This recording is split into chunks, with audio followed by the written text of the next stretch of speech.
Slide 1. 1. Welcome.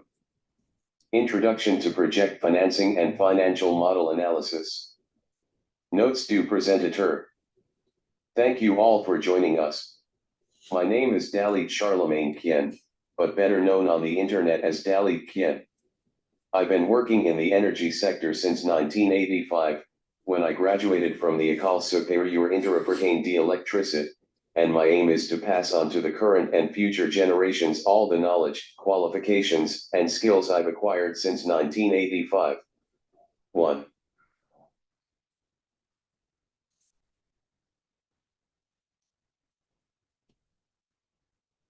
Slide 2. Training Program Overview. 2. Session 1 and 2. Introduction, Session 1. Structuring a Bankable Project, Section 1. Introduction to Accounting Concepts, Session 1. Overview of Financial Models, Session 2. A. Session 3 and 4. Model Structure. Model Features. Common Errors in Financial Models. B. Session 5 and 6. Introduction and Presentation of Case Studies. Audit/review method for developers' financial models. C. Chad. Notes du Presentateur. A brief overview of the training. This training will take place over 6 sessions, each lasting less than 1 hour 30 minutes. The first session begins with an introduction. We then move on to the fundamentals of project management, i.e. how to structure a bankable project and present an introduction to accounting concepts, because it is these accounting concepts and above all the project financing concepts that the financial model is built on, which is a very important document in which several parties participate during project development and even afterwards. Session 2 will then focus on an overview of financial models. Session 3 and 4 will cover topics such as model structure, model functionality, and common mistakes made when doing financial modeling. Starting with sessions 3 and 4, we'll navigate between a typical financial model and a presentation that we'll share with you. We'll also be adding a few case studies in sessions 5 and 6, and discussions between people accessing this training either via YouTube or TikTok, to help them assimilate these concepts. We'll end the course with a short recap and some financial guidance from the developer. We hope that this training will be very rewarding for all those who take part in these training sessions and many others that will follow to take you successively from junior consultant to expert consultant for projects in the renewable energy sector. All those who subscribe to my YouTube and TikTok channels will receive the PowerPoint of this presentation on request, with footnotes on each slide containing all the phrases and comments I'll be making throughout the video. 2.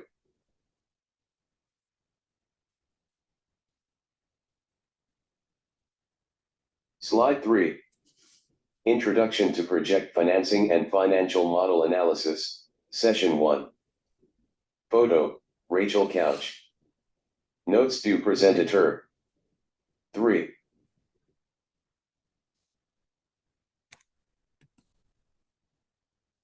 Slide 4.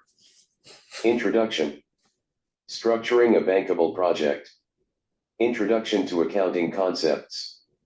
Overview of Financial Models. Question and answer session. 4. Notes du Presentateur. 4.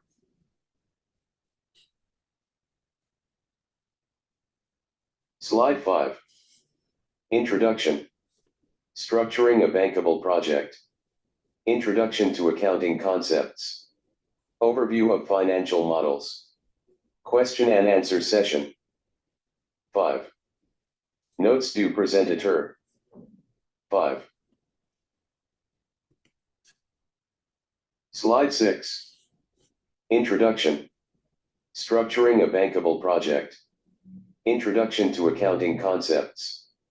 Overview of Financial Models. Question and answer session. 6. Notes du Presentateur. 6.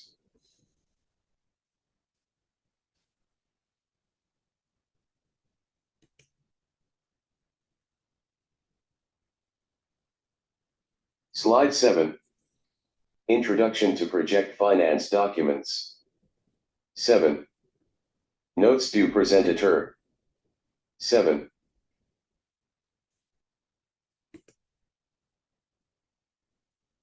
Slide 8.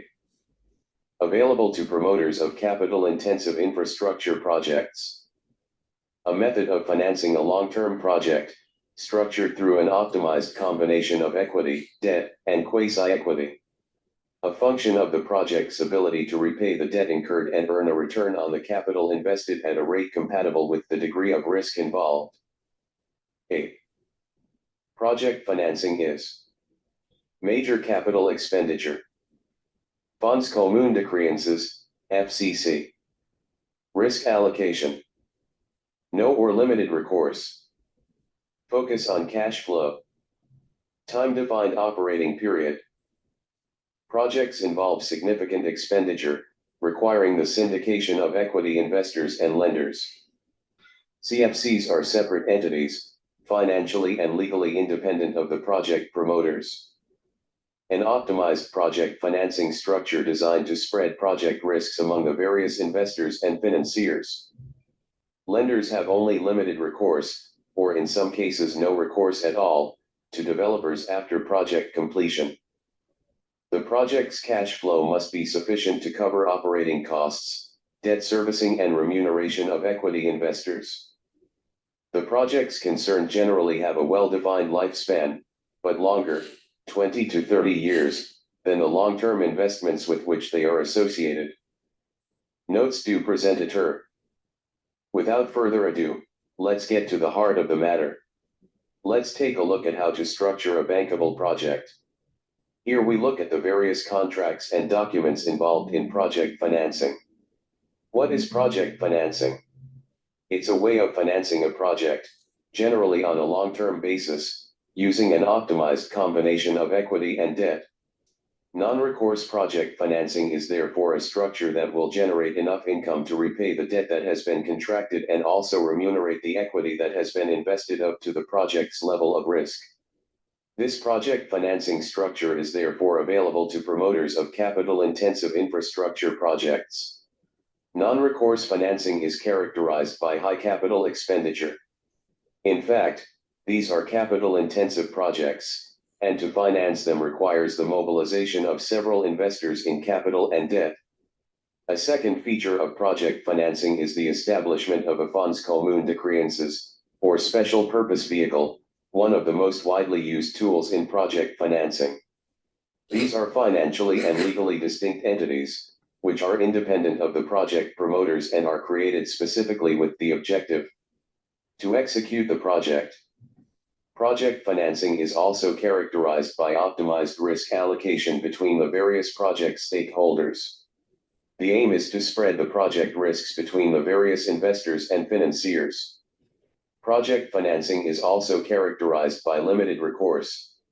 Indeed, lenders have only limited recourse, or in some cases no recourse at all, to developers after project completion. Project financing focuses primarily on project cash flow. Project cash flow must be sufficient to cover the project's operating expenses, repay debt, and remunerate equity investors. Finally, it is also characterized by a defined period of project operation. The projects concerned generally have a well-defined lifespan of between 20 and 30 years, in line with the long-term investments with which they are associated. Risks. Project finance establishes contractual structures that limit risk to the specific project or portfolio of projects, reducing the risk of financial contagion between existing projects or company assets and the new opportunity. Limited recourse. Project financing enables an entity to obtain financing for a new project, secured by the project's assets and future revenues or cash flows, rather than by the balance sheet or assets of an existing business. 8.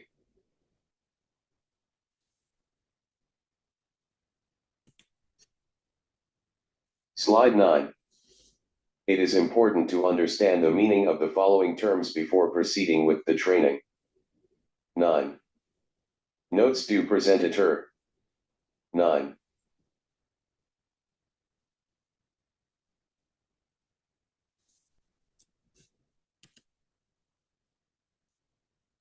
Slide 10. Project financing and corporate financing have very different characteristics. 10. Notes du présentateur. 10.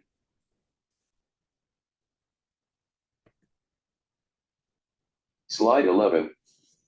11. Multiple stakeholders are involved in a project financing structure. Various key contracts to be performed. Asterisk debt servicing of shareholder loans. Investors/promoters. Lenders. Fonds communs de créances, FCC. Utility/buyer. Contractor. Service provider. O&M. Power purchase agreement, PPA. EPC/EPCM contract. Operation and maintenance, O&M, contract. Debt contract. Operating agreement. Or shareholder agreement. Landowner. Land rental. Public authorities. Building permits. Shareholders' equity. Dividends plus debt servicing. Debt. Debt servicing. Notes du présentateur. So, the principle of sharing project risks and opportunities is a key element in the structuring of project financing, and several stakeholders are involved in non-recourse financing structures. On the one hand, we have the investors or promoters who invest equity in the entity that has been created. Then we have debt investors. For equity investors, we have an operating contract or shareholder agreement, which will bind them to the SPV or FCC. For lenders, who will invest in the project on a debt basis, they will receive debt services, and a debt contract will bind the parties. Other stakeholders are also involved in the project financing structure.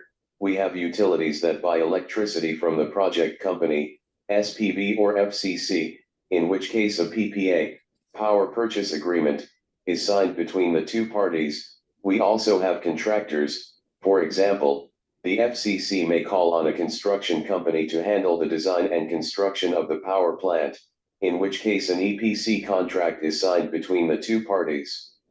On the other hand, we have operation and maintenance, O&M, service providers, who sign an O&M contract with the project company. If we take the example of landowners, a land lease contract is put in place with the project company, for example an invited lease, and finally we have public authorities who will grant a building permit to the project company. This list is not exhaustive. Other stakeholders can also be involved in project financing, and we'll generally say that these are the main stakeholders we've just listed. As I was saying a moment ago, there are several key contracts to be executed between the project company and the various stakeholders.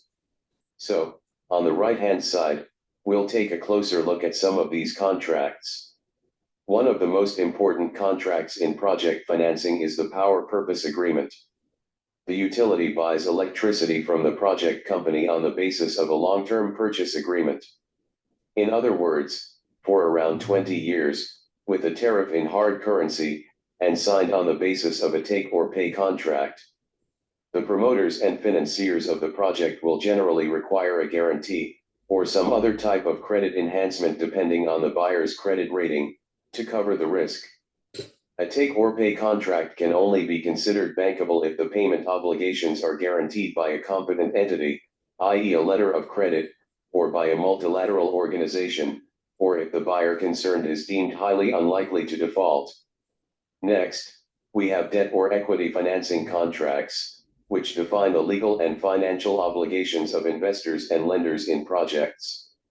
Typically, this type of contract includes a risk-sharing matrix and return forecasts for each party.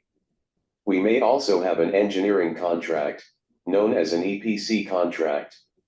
Generally speaking, this contract covers the design and construction of the power plant, on the basis of a fixed-price turnkey contract. This contract obliges the EPC to pay late performance penalties if the contract is delivered late, or penalties if the plant fails to deliver the expected performance, and is based on certain key characteristics that are predefined in the PPA. Then, we can have a standard operation and maintenance contract, which covers maintenance for the number of years of operation after commissioning of the plant, thus guaranteeing the project company certain production parameters, which have been established beforehand. 11.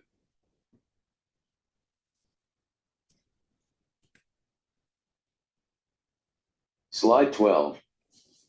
Making the F bankable. 12. Notes du presentateur. We'll now look at how to make your electricity contract bankable. 12.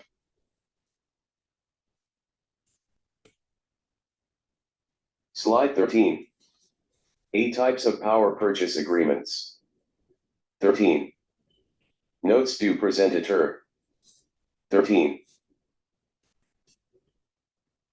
Slide 14. The various approaches to PPAs include direct negotiations and tenders. Definition: a tender for the supply of electricity is a competitive process designed to award a contract solely on the basis of bids submitted by participants in accordance with transparent award rules. To be taken into account, but a suitable regulatory framework is needed. Requires specific procedures for organizing tenders and awarding contracts. Enables you to obtain a competitive price, if there are enough competitors. Can be time-consuming to set up, lack of prior experience, time required to receive and analyze bids, etc. Definition: a direct negotiation allows the off-taker and seller to learn each other's preferences and make concessions on various points with the aim of drawing up a contract that suits both parties. Particularly suitable when time is of the essence, requires less time than an invitation to tender. Difficult to fit into a long-term planning logic, as it often meets a short-term need. To be taken into account. Obtaining a competitive rate depends on the contracting entity's ability to negotiate. It is important to carry out a critical analysis of the elements impacting the project's economics. 14. Notes du presentateur. First of all, it's important to know that there are different types of electricity purchasing contracts. The different approaches to PPA include direct negotiations and calls for tender. What is direct negotiation? It's an approach that allows the electricity buyer and the seller to hold discussions and find out each other's preferences. This will enable concessions to be made on various points, and a contract to be drawn up that suits both parties. So the advantage of direct negotiation is that it takes less time than an invitation to tender. So it's particularly suited to situations where time is of the essence. And one of the disadvantages of this approach is that it doesn't fit easily into a long-term planning logic. In this approach, it is also important to bear in mind that setting a competitive price depends on the contracting entity's ability to negotiate, and it is also important to carry out a critical analysis of the elements impacting the economics of the project. So a PPA can be contracted following a call for tenders. That's the second approach. This is a competitive process designed to award a contract on the basis of bids submitted by participants, according to transparent award rules. Bid evaluation criteria may be based on price, or on other award criteria such as the creation of local industry, environmental impact, etc. One of the disadvantages of this approach is that it can take a long time to set up, due to a lack of experience, the time required to receive bids, analyze bids, choose a winner, and so on. In this approach, we also need to take into account that this requires an appropriate regulatory framework, as well as specific procedures for organizing calls for tender and awarding contracts. 14.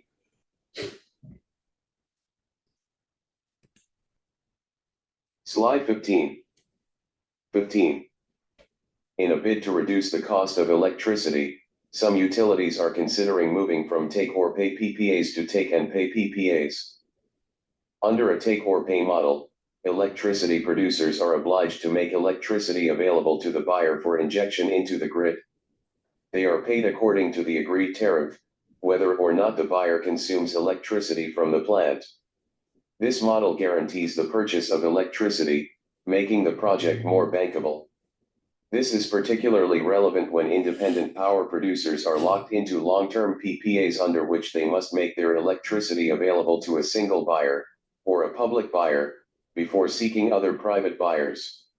The take-or-pay model therefore aims to compensate generators for this opportunity cost, and thus support the private sector's appetite for investment. Take or pay. To take and pay. In a take and pay model, the buyer only pays the producers for the energy fed into the grid. Adopting a take and pay system transfers the risk to independent power producers. Buyers only pay for the electricity they feed into the grid, making the project less profitable. Impact on take and pay projects. Reduced investor appetite. Reduced project revenues. Higher financing costs. It is likely to be more difficult to secure financing for projects in the take and pay model. Indeed, lenders finance projects on the basis that, if a power project is available but not operated, the power producer receives a capacity payment equal to the debt service, at a minimum. Notes du presentateur. So, there are different types of power purchase agreement. There are take or pay power purchase agreements, and there are take and pay power purchase agreements. Some utilities are now considering moving to a take and pay model, rather than take or pay, to reduce the cost of electricity. Under the take or pay model, electricity producers must make this electricity available to the buyer for injection into the grid. Whether or not the buyer consumes the electricity from the producer's plant, the buyer is obliged to pay according to the tariff defined in the PPA contract. The model therefore guarantees the purchase of electricity regardless of whether or not it is consumed. This makes the project more bankable. This model is particularly relevant for the company that produces the electricity and sells it, since it has entered into long-term purchase contracts and must make the electricity available to a single or public buyer before seeking other private buyers. So if you like, the take or pay model aims to compensate producers for this opportunity cost and support the private sector's appetite for investment. In the take and pay model, the buyer only pays the producers for the energy that is injected into the grid. So adopting the take and pay model transfers the risk to the independent power producers, so the buyers only pay for the electricity injected into the grid, which somewhat weakens the project's profitability. It should be noted that it will probably be more difficult to obtain financing for take and pay projects, as lenders finance projects on the basis that the power producer will receive a capacity payment equal to at least the debt service. However, if a power generation project is available but not operated, this creates the risk that the seller will not be able to receive payments to cover debt servicing. As a result, take and pay projects reduce investor appetite, reduce project revenues and increase financing costs. Adopting the take and pay system transfers the risk to independent power producers. Purchasers only pay for the electricity they feed into the grid, which weakens the profitability of the project, unless there is a market to which the producer can turn to sell his production. 15. Slide 16. Ownership of the power plant and the duration and responsibility of its operation determine the type of contractual structure in an infrastructure project. Source, UNCTAD. 16. Public project. Private project. Public-private partnerships. Type of contract. Public sector. Public procurement. Franchise. Affirmage. Design build. Finance operate, DBFO. Build operate transfer. BOT. Build own operate. Transfer, BOOT. Build own operate. BOO. Notes du presentateur. Ownership of the power plant, as well as the duration and responsibility for its operation, determine the type of contractual structure in a renewable energy project, with a distinction being made between BOT, BOOT, and BOO contracts. BOT, build, operate, and transfer, contracts involve the construction, operation, and transfer of the power plant. It provides for the transfer of ownership of the financial assets to the public authority at the end of the contract. The public authority will delegate the planning and execution of the project to the private party, as well as the management of the plant's operation for a given period. The private party is entitled to retain all revenues generated by the operation, but is not the owner of the structure concerned. The facility will be transferred to the public administration at the end of the concession contract, without any payment being due to the party concerned. For BOOT, build, own, operate and transfer contracts, this model differs from the BOT contract in that the private party is the owner of the works, and at the end of the concession term, the works are transferred to the public administration, in which case payment for these works may be established. Finally, there is the BOOT, build, own and operate contract, in which the assets remain the property of the operator. As with BOOT, the developer owns the constructed works, but ownership of the facilities is not transferred to the public administration at the end of the concession agreement. Consequently, the residual value of the project is fully exploited by the private sector. 16.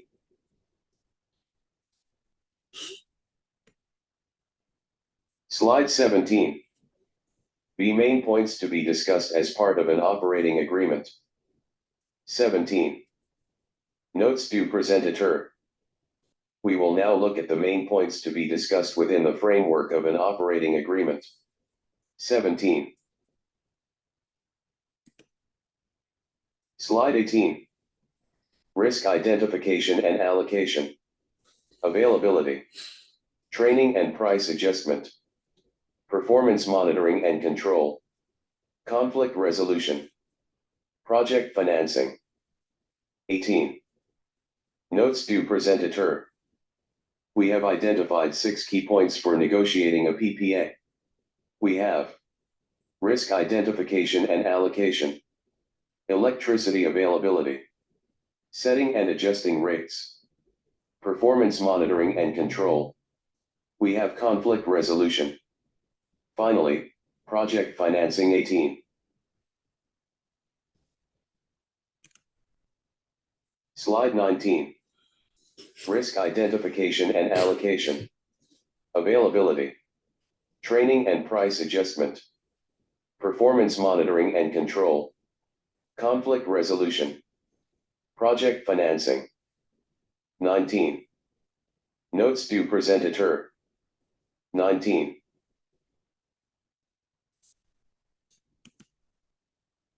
Slide 20. The foundation of a bankable project is the achievement of an equitable balance and distribution of risk between stakeholders. 1/2. Asterisk, the risks described are not exhaustive. Risks may also vary from project to project, depending on the jurisdiction, underlying regulatory framework, supplier structure, and particular production technology, among other considerations. 20. Risk is an uncertain event which, when it occurs, has a negative impact on at least one of the project's objectives. One of the fundamental principles of project financing is that each risk must be identified and allocated to the party best able to manage it. The main risks involved in a project can be classified as follows: asterisk, general risk, construction risk, operational risk, force majeure, change of law, political risk, tax changes, change of control, construction, site access, interconnection, tests, change, performance, purchase obligation. Some risks are present during all phases of a project. Some risks only appear during the development and construction phase, while others only appear once the project is up and running. Proper identification and analysis of risks, size of risk and probability of occurrence, should enable a clear allocation and complete development of the project. The next step is to 1. Define the best way to mitigate each risk. 2.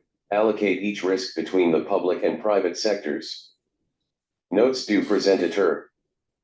So the foundation of a bankable PPA is the achievement of a balance and an equitable distribution of risks among the stakeholders. The first step is to identify project risks. A risk is an uncertain event which, when it occurs, has a negative impact on at least one of the project's objectives. One of the fundamental principles of project financing is that each risk must be identified and allocated to the party best able to manage it. The main risks involved in a PPP can be classified as follows. We have the general risk, force majeure, change of law, political risk, change of taxation or change of control. We have more specific risks, which may be linked to the construction period, i.e. interconnection risk, site access, testing, and we have operational risks, i.e. currency risks, purchasing, and performance obligations. Some risks are present during all phases of a project. Some risks only appear during the development and construction phase, while others only appear once the project is operational, i.e. during the project execution phase. Several methods can be used to identify risks. We have the risk distribution structure. This is an important tool in risk management, enabling risks to be broken down. It's generally referred to as the risk breakdown structure, which is a hierarchical representation of risks. Risks are mapped from the highest to the lowest level, and then allocated according to the stakeholder best able to manage the risk. We also have a method that consists of reviewing documents and bibliographies, so this involves researching the types of risk involved in an infrastructure project. We also have the comparative analysis with similar projects. Here the aim is to analyze similar projects that have been carried out in the past, to look at the risks that have been highlighted in these projects, so as to be able to anticipate them. Next, we have scenario analysis, in which we focus first on the feared events, and then on the different threat scenarios that can provoke them. Risks can be identified by combining feared events and threat scenarios, then estimated and evaluated to obtain a prioritized list according to their importance. Identifying risks will enable them to be clearly allocated to the various stakeholders and incorporated into the PPA. Once the risks have been identified, the next steps are to find the best ways of neutralizing them, and then allocate them between the private and public sectors. 20.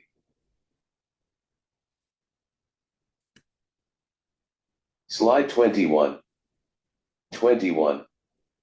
Complexity, spreading risk and mitigating it with numerous stakeholders involved, each with different interests and concerns. The risks inherent in the app must be distributed among the parts best equipped to mitigate them. Examples of risk mitigation. Construction risk. There are a multitude of risks that are mitigated through the EPC contract, or through insurance. Currency risk. Payments in local currency entail the risk of the local currency becoming inconvertible.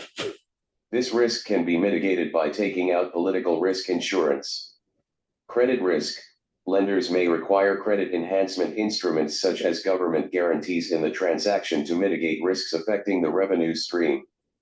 Liquidity risk. An operator can mitigate short-term liquidity risk by depositing cash in an account, e.g. an escrow account. The foundation of a bankable PPA is the achievement of an equitable balance and distribution of risk among stakeholders, two halves. Notes du presentateur. The foundation of a bankable PPA is the achievement of an equitable balance and distribution of risk between stakeholders. In principle, risks are identified according to the stage of the project. There are risks during construction, risks during operation, and risks at the end of the project. Depending on the risk, it is divided between the private and public sectors, or shared between the two. For example, at the time of construction, there may be a risk of cost overruns, or a risk of delays which is generally attributed to the private sector. In other words, the risk lies with the developer, for example. At the operation stage, in other words, there is a risk of legislative change that could impact the project, in which case the risk is allocated to the public sector. At the end of the project's life, for example, there may be an interest rate risk which is allocated to the private sector, or a project refinancing risk which is shared between the private and public sectors. The complexity of risk allocation lies in the fact that there are different stakeholders with different interests. Once the risks have been identified, the final step is to put the mechanisms in place to mitigate them. The principle is to allocate risk to the stakeholder best able to control it. For example, design risk is usually allocated to the construction company, i.e. the EPC. In some cases, insurance may be used to cover this risk. For currency risk, the PPP rate is generally determined in local currency. For example, in Côte d'Ivoire, where payments are made in CFA francs, payments in local currency entail the risk of the currency becoming inconvertible. This risk can be mitigated by taking out political risk insurance. For example, for credit risk, lenders may require credit enhancement instruments, such as government guarantees in the transaction to mitigate risks affecting the revenue stream. And for liquidity risk, an operator can mitigate short-term liquidity risk by blocking cash in an account, e.g. an escrow account. 21. Slide 22. The aim is to boost investor confidence by reducing the risk of perceived and actual losses, and thus increase financial resources for borrowers. Main features. Improves the standard loan terms available to the borrower concerned on the market, lower interest rate and longer maturity. Is offered by structures capable of raising or placing funds in a reserve that can be used to repay interest and/or principal in the event of irregular project cash flows. Source, World Bank Group and City Resilience Program. 22. A financial instrument designed to make projects more bankable. Third-party credit enhancement tools. Credit enhancement is %. 1. Interest rate reduction. 2. Debt maturity extension. 3. 4. Debt covenant relief. 5. Extended list of available lenders. 6. Introducing new borrowers to the market. 7. Introduction of large-scale lending operations. 8. More ambitious projects with less risk. Notes to presentator. In this slide, we focus on credit enhancement tools, which are often used to hedge credit risk. The aim of these tools is to boost investor confidence by reducing the risk of potential or actual losses, giving borrowers greater negotiating power. The main features of these tools are to improve the borrower's loan conditions, for example, by offering a preferential interest rate, a grace period, or by extending debt repayments.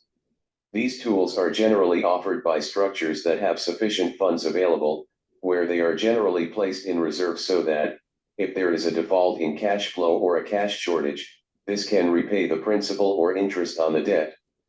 As you can see from the graph below, let's imagine a case of borrowing without credit enhancement tools, which are represented by the white bars. You have an interest rate of 15% and a much shorter repayment period compared with the red bars, which represent a case of borrowing with credit enhancement tools, where the borrower benefits from a loan at a lower rate, i.e. 10%, and with a longer repayment period. So if you like, with the credit enhancement tool, this type of profile enables the project to reduce the cost of the loan. The advantage of this tool is that it increases the bankability of projects by reducing the interest rate, as well as extending the repayment period and maturity of the debt. This improves project cash flow. It makes debt covenants less onerous. It also means more lenders or financiers are willing to invest in the project. This increases the number of borrowers and large-scale lending operations, and enables large-scale projects to be carried out with less risk. 22. Slide 23. FCC project. Third-party guarantor/insurance company. Support for due diligence and instrument structuring. Commercial banking. Letter of credit. Help in finding banks that can provide the buyer with a letter of credit. Buyer. PPA. Support for buyer due diligence. Letter of credit guarantee. Help in finding a bank to guarantee the letter of credit. Government. Partial government guarantee / letter of comfort. Mobilize partners for potential support. Innovative source of capital. Grant, IPPF, etc. Lenders and investors. Financing plus warranties. Support in mobilizing lenders and investors who also provide guarantees. Guarantee / financing organization. FCC project. Government and buyer. Text. Potential areas of support. Caption. Classic structure of a bankable project. Risk coverage matrix. The consultant could help integrate the various credit enhancement tools into renewable energy projects. 23. Notes du presentateur. Through the consultant and its partners, will be able to help renewable energy projects integrate the various credit enhancement tools. In the matrix on the left, we can see different risk guarantee tools. For example, we have the partial state guarantee, which can cover country risk, legal risk, and risk linked to the electricity purchaser. We also offer political risk insurance to cover country risk, legal risk, currency risk, buyer risk, and transmission risk. We also have, for example, guarantees on debt service reserve accounts or liquidity guarantees to cover liquidity or refinancing risk. There are also other guarantees, such as partial credit risk guarantees and derivatives to cover currency risks. We have guarantee funds to cover currency risk. We have letters of credit, etc. We'll go into more detail in the next few slides. On the right, you can see the classic structure of a bankable project. To receive a guarantee on the letter of credit, the government can, for example, issue a partial state guarantee or a letter of comfort to the insurance company, which will make it easier for lenders and investors to take a stake in the project. At every stage of this structure, the consultant can provide support, helping the project company, for example, to find banks to provide the letter of credit, etc. 23.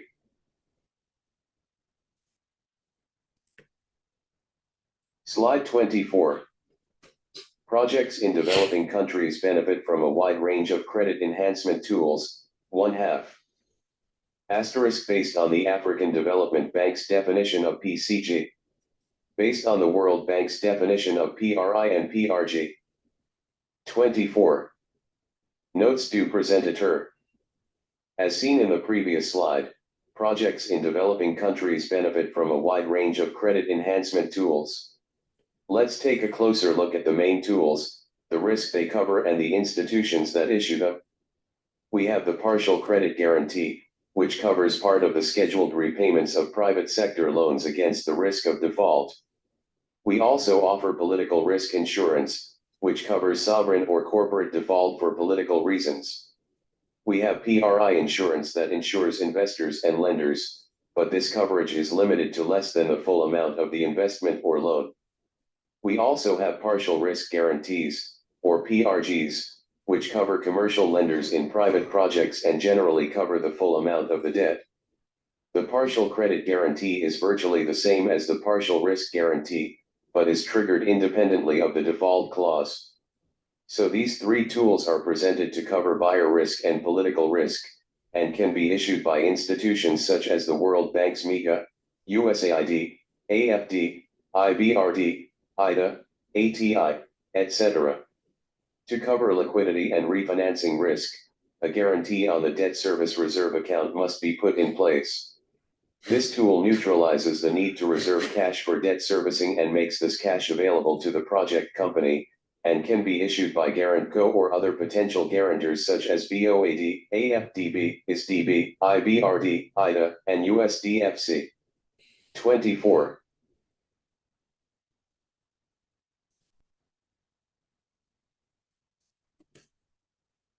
Slide 25. Projects in developing countries benefit from a wide range of credit enhancement tools, 2/2. 25. Notes du presentateur. Then there are the letters of credit we obtain from commercial banks or, for example, the World Bank's IFC. It is used to cover app payments for a specified period.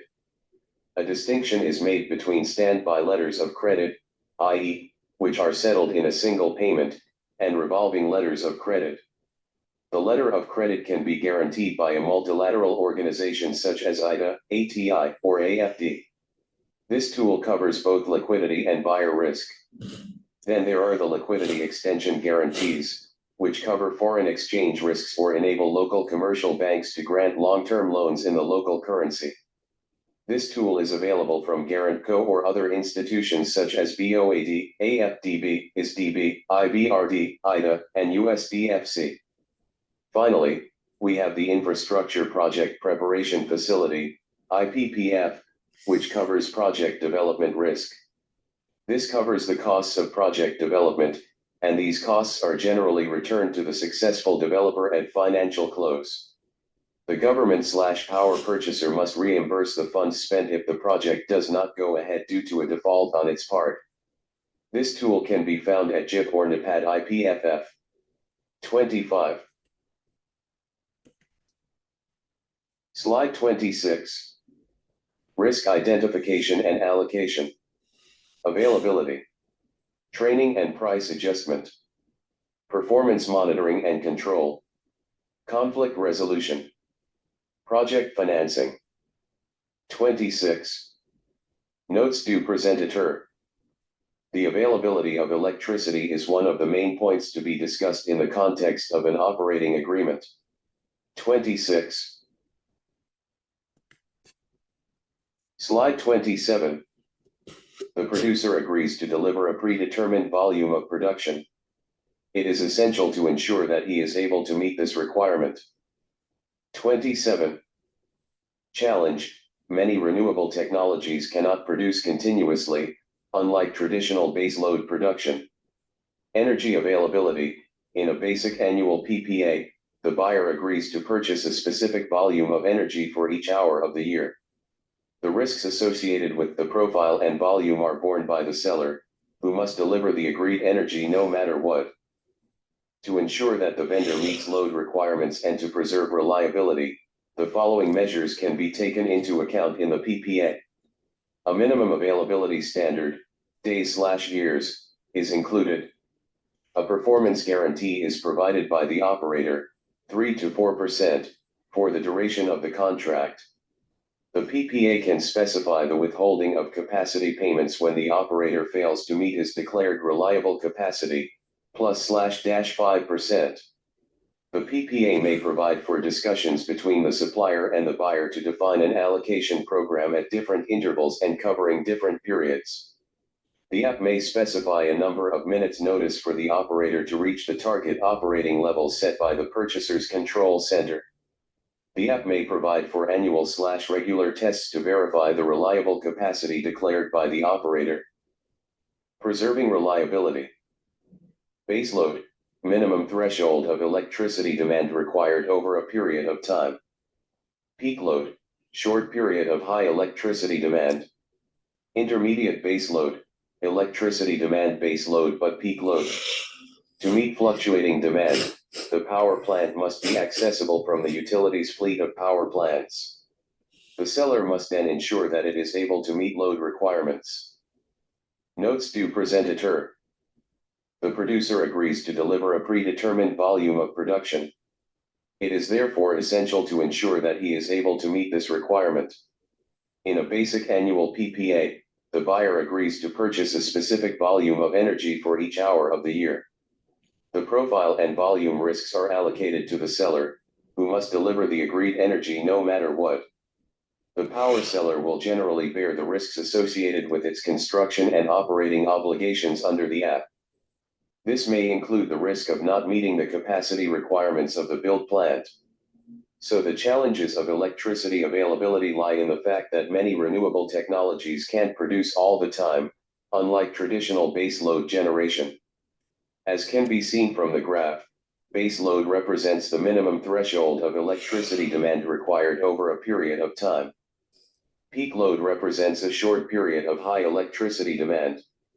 and the intermediate base load represents a period when electricity demand is higher than the base load but lower than the peak load. As can be seen, demand fluctuates regardless of the period. The seller must be able to make its power plant available to the electric utility company when needed. To ensure that they are able to meet the utility's load requirement, the seller and buyer must implement measures in the PPA such as a minimum availability standard, a performance bond, retention of electricity payments, or annual tests to verify the reliable capacity that has been declared by the seller. 27.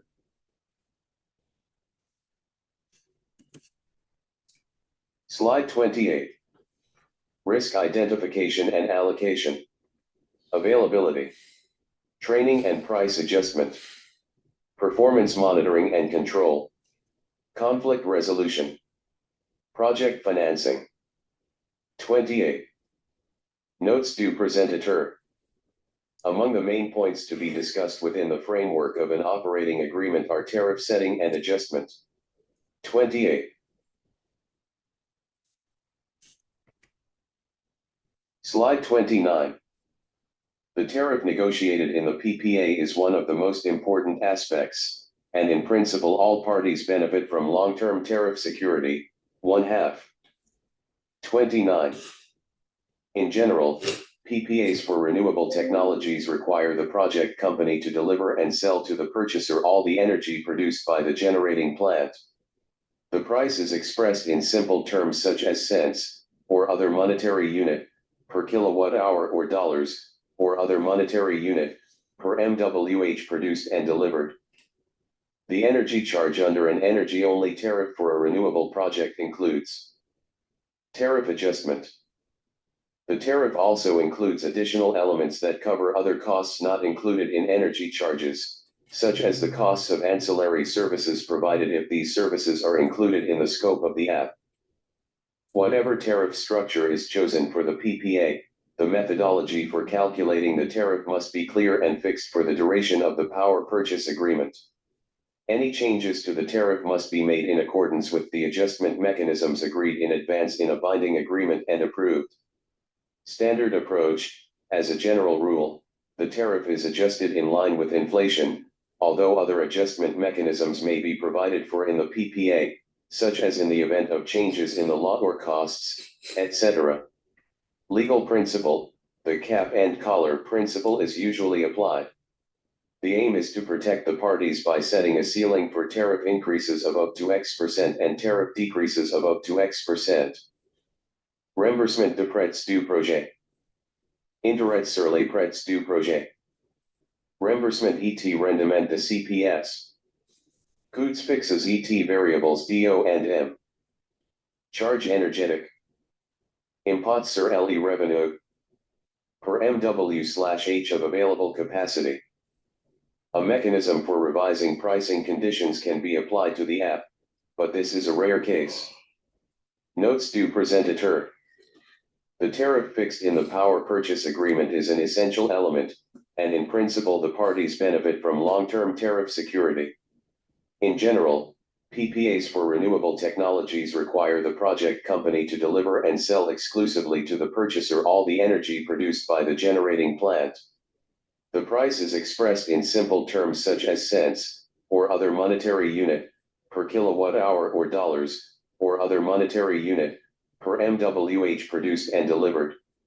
The illustration below shows the main components of a basic capacity charge, and indicates in general terms the relative size of each component at the start of a PPA's term. So this mainly includes repayment costs and interest on project loans, and returns on equity.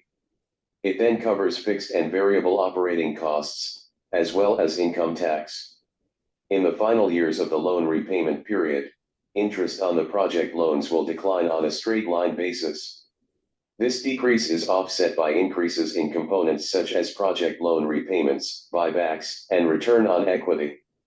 The tariff also includes other costs not included in energy charges, such as the costs of ancillary services provided if these services are included in the scope of the app. The tariff negotiated in the PPA is generally fixed for the entire duration of the contract, although there are mechanisms for adjusting it. These mechanisms are defined in advance in the power purchase agreement. As a general rule, rates can be adjusted in line with inflation. Apart from this case, it's quite rare to adjust the tariff, but it can happen in the case of changes in legislation. Legally, a cap and collar principle is applied in the event of an adjustment. This consists in capping the decrease or increase in the tariff up to a certain percentage in order to protect the various stakeholders. 29.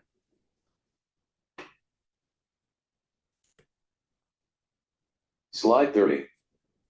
The tariff negotiated in the PPA is one of the most important aspects, and in principle all parties benefit from the long-term security of the tariff. 2 halves. 30. It is in the government's interest to pay a reasonable amount for electricity, in line with market prices. Several options are available.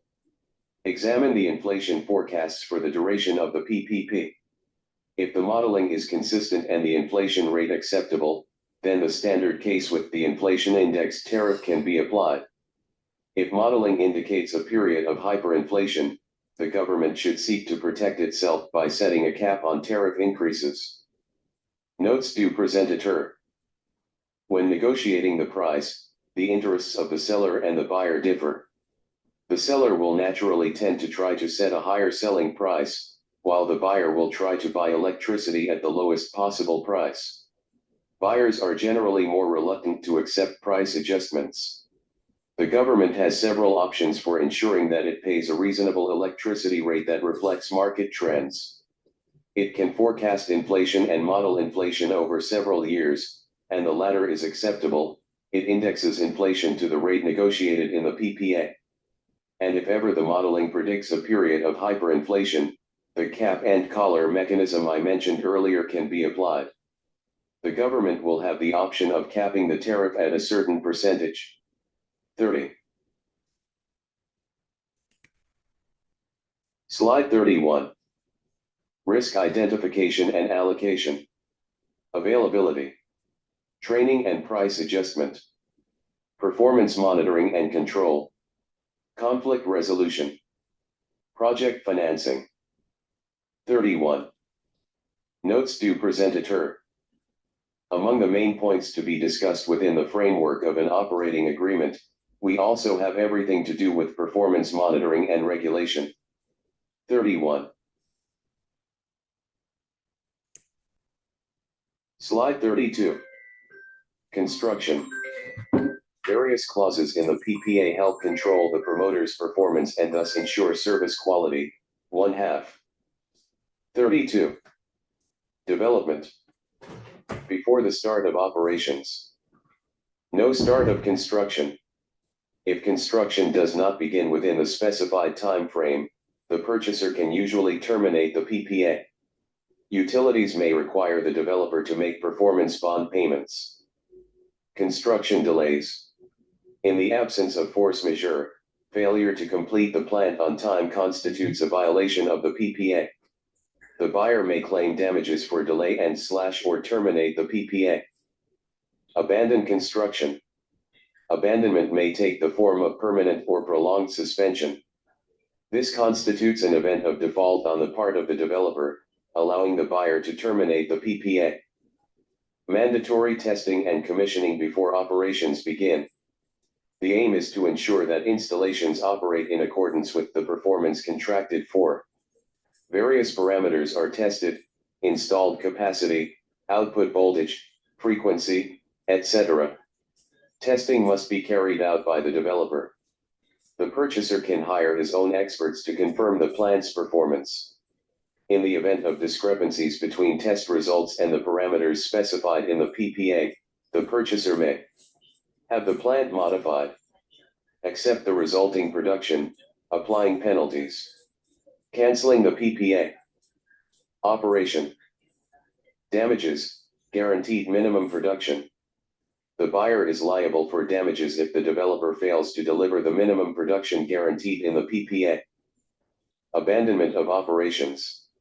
Abandonment may take the form of permanent or prolonged suspension. This constitutes an event of default on the part of the developer, allowing the buyer to terminate the app. Maintenance clause. The purchaser may require the developer to pay penalties if he fails to maintain the installation to the original performance specifications described in the app. Notes du presentateur. The various clauses in the PPA therefore enable us to monitor the promoter's performance and thus ensure service quality. These clauses can be broken down according to the stage of progress of the project. At the time of development, in the event that construction does not start on time, a clause in the PPA gives the buyer the option of canceling.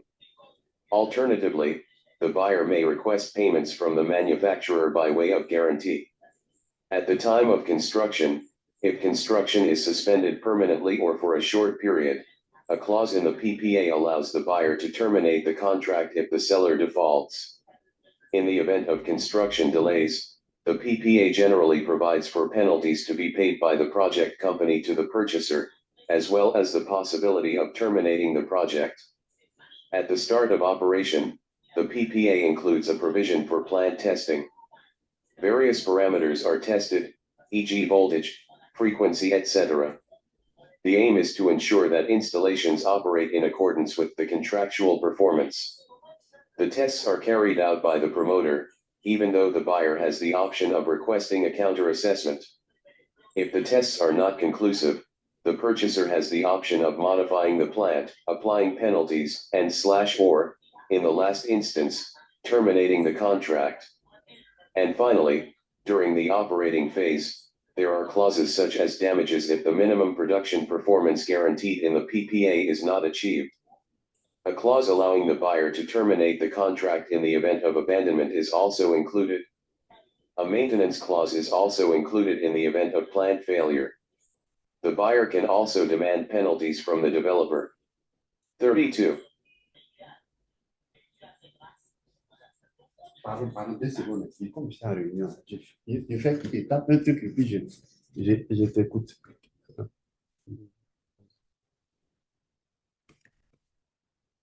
Slide 33. Various clauses in the PPA help control the promoter's performance and thus ensure service quality.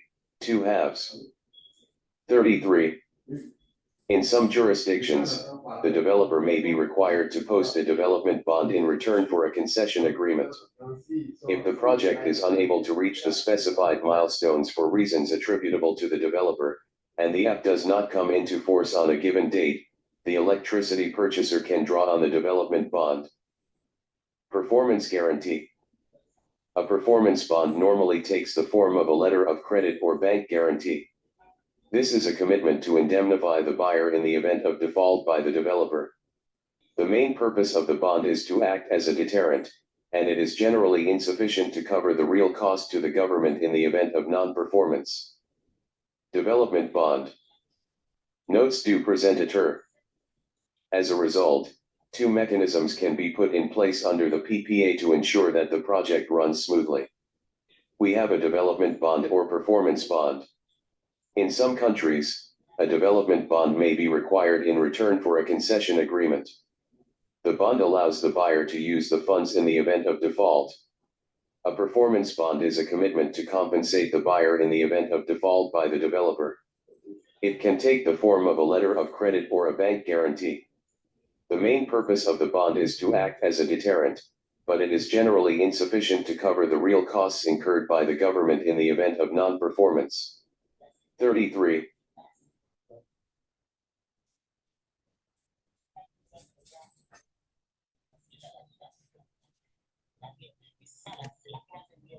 Slide 34. Risk identification and allocation. Availability. Training and price adjustment. Performance monitoring and control. Conflict resolution. Project financing. 34. Notes du presentateur. Among the main points to be discussed within the framework of an operating agreement are all aspects relating to the dispute resolution mechanism. 34.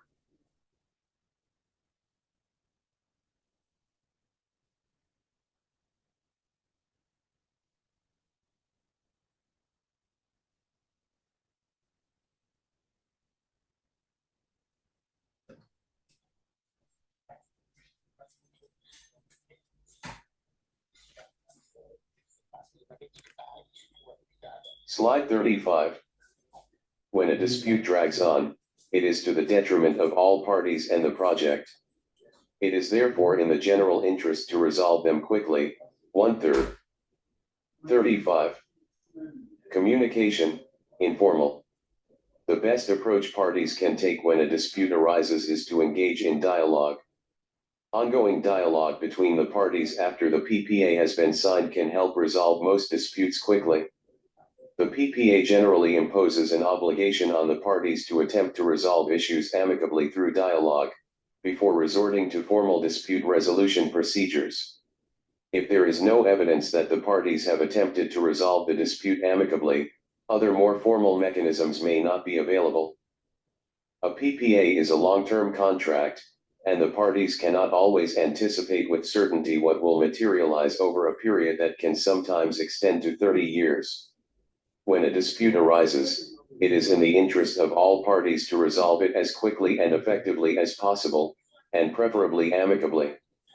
These disputes may involve a range of issues, including technical or financial matters, for example, a billing dispute, a dispute over how electricity is metered, or the interpretation of an industry term. Okay. Disputes may also concern the interpretation of the contract, in particular questions relating to the manner or timing of each party's obligations.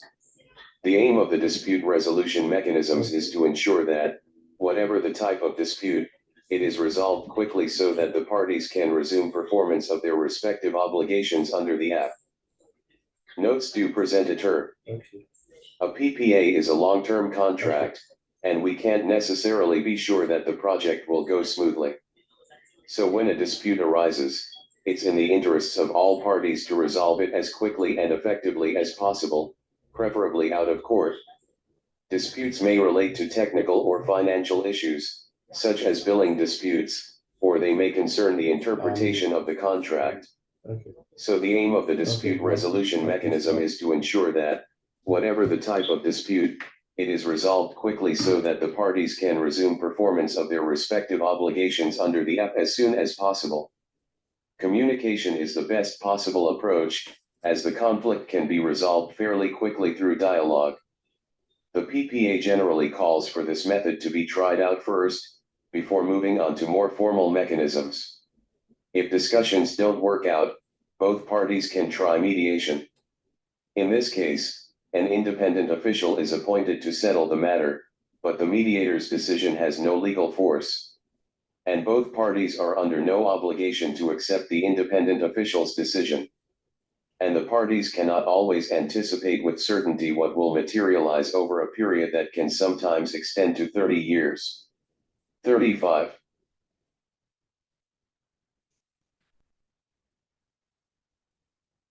Slide 36. When a dispute drags on, it is to the detriment of all parties and the project. It is therefore in the general interest to resolve them quickly. 2/3. 36. Arbitration. In arbitration, both parties agree to appoint a sole arbitrator or a panel of arbitrators. For example, the World Bank's International Center for Settlement of Investment Disputes, ICSID, and other international bodies specializing in arbitration are increasingly experienced in resolving disputes relating to project finance and infrastructure contracts. Unlike mediation, arbitration is generally regarded as binding. Both parties undertake from the outset to abide by the arbitrator's conclusions. Mediation. Mediation requires that both parties agree to appoint a qualified official, independent of both parties, who has a good knowledge of PPAs. Mediators often have legal training. The mediator listens to the evidence of both parties and recommends a solution.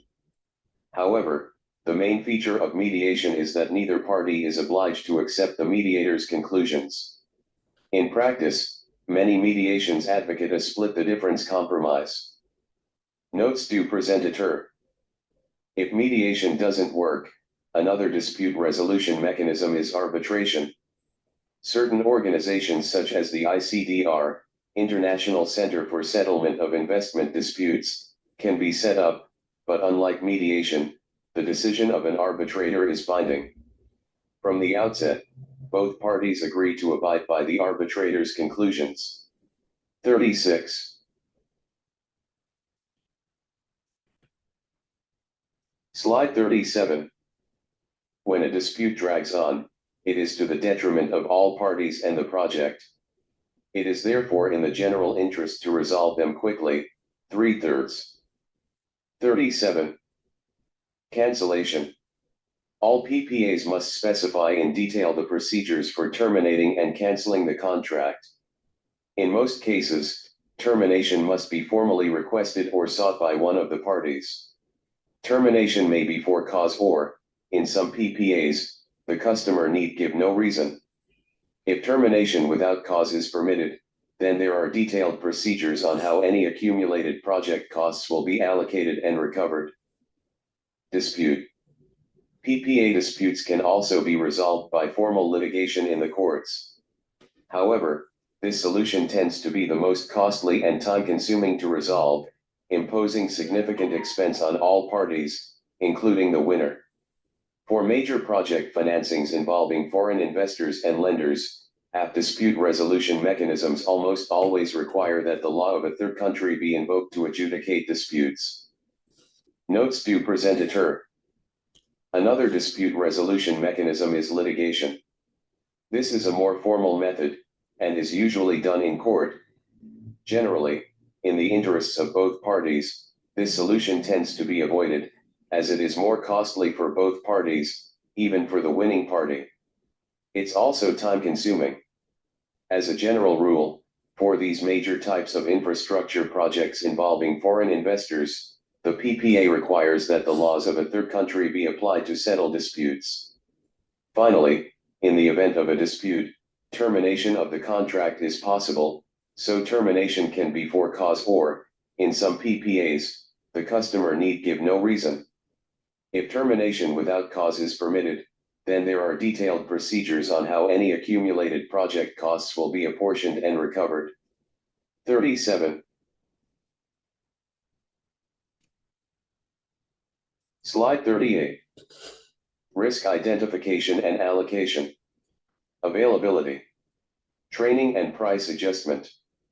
Performance monitoring and control. Conflict resolution.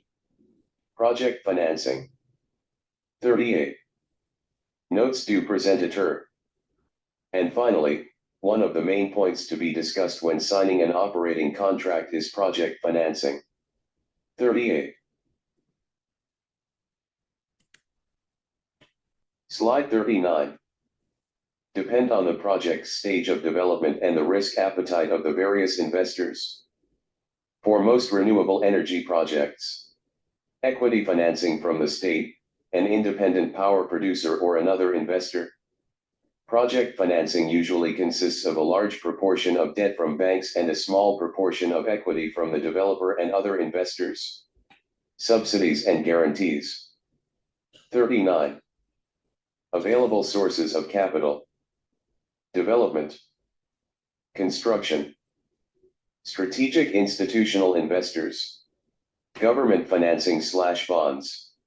Asset managers. Development capital investors. Equity investors. Financial closing. 3+ years asterisk. 2 years asterisk. 20+ years asterisk. Operating. Risk and expected return. High. Low. Institutional investors. Asset managers. EPC/suppliers. Investors for construction. Institutional investors. Asset managers. Sub-funds. Venture capital. Long-term performance. N/A. Lenders. Commercial banks. Government financing/bonds. Development finance institutions and multilateral development banks. Commercial banks. Capital markets, through public bond issues or private placements. Organizations providing subsidies. Technical assistance partners. Other. Suppliers of concessional financing. Guarantors. Funding from nature conservation institutions. Guarantors. Asterisk it may vary depending on the project, in terms of technology, size, location, developer experience, regulations, etc. Debt. Capital. Conventional project financing structure. Project financing. Notes du presentateur. The project can be equity financed by the investor's project company or by the government, or it can be debt financed. And finally, it can be financed through subsidies. In general, debt accounts for around 70% of the project, compared with 30% equity. Depending on the stage of development of the project, several sources of capital are available. At the point of project development, when risk is highest, investors expect higher returns. In this case, equity investors may be found, but not really debt investors, who will generally wait until the project is at a more advanced stage before committing themselves.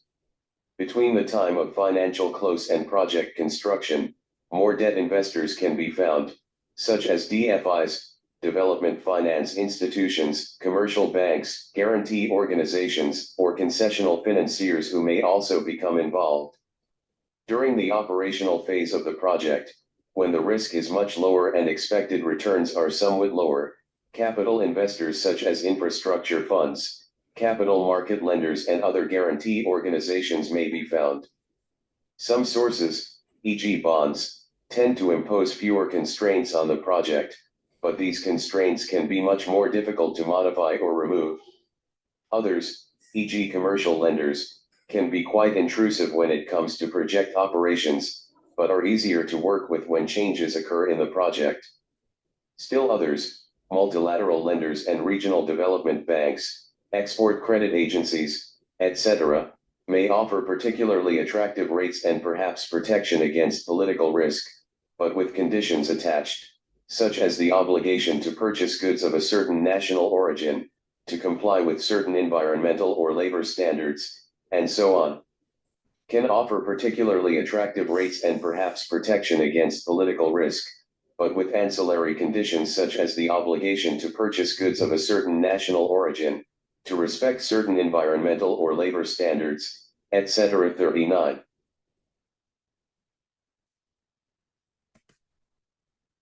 Slide 40. 40. The main lenders in energy infrastructure projects. Project financing. Development finance institutions. Multilateral development banks. Strategic investors/funds. Banks are only interested in projects that offer a return commensurate with the risks involved. Term/maturity. Duration refers to the time remaining before a financial contract expires. Market standards, 15 to 25 years. Grace period. The grace period is the period during which the borrower is not required to make any repayments on the loan. Market standards, 1 to 3 years after startup. Repayment methods. Annuity, all repayments are equal, and include interest repayments. Linear, capital repayment is constant at each period, plus interest repayment. DSCR target, debt service reserve account, repayments are sized according to the cash available at each period, preferred method. Debt service reserve account, DSRA. This reserve account is used to pay interest and principal on the debt. It is defined as the number of months of debt service that must be reserved in advance. Market standards, 6 to 12 months. Debt covenants. Debt coverage ratio, DSCR, defined as net operating income divided by total debt service. Market standards, 1.1, 1.45x. Loan-to-value ratio, LLCR, calculated by dividing the net present value, NPV, of the cash available for debt repayment by the amount of outstanding debt. Market standards, 1.1, 1.45x. Asterisk, please note that this is an indicative and non-exhaustive list of investors. Notes du presentateur. So the main lenders in energy infrastructure projects are the DFIs, such as the IFC, WB, FMO, PropArco, the World Bank, and so on. We also have multilateral development banks such as AFDB, BOAD, ISDB. We have dedicated funds such as AFC, Africa 50 and Infraco. We also have commercial banks such as BOA, Societe Generale, and others. It's important to remember that lenders are only interested in projects that offer a return commensurate with the risk taken. The characteristics of loans in general are as follows. Maturity terms ranging from 15 to 25 years. We generally have a grace period when the loan is not repaid, which can range from 1 to 3 years after the project begins operating. Debt repayment can be made in annual installments, with an equal amount of interest paid each period, or on a straight line basis, with a constant principal repayment each period. Alternatively, repayment can be made by targeting the debt coverage ratio, which is one of the most preferred methods. This is a reserve account for debt servicing, and repayments are adjusted according to available cash. Lenders generally require a debt service reserve account that can range from 6 to 12 months.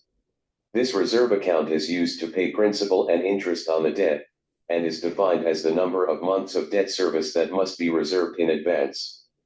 So the debt covenants lenders look at are the debt coverage ratio, DSCR, and the loan length coverage ratio, LLCR. DSCR is calculated by dividing net operating income by total debt servicing.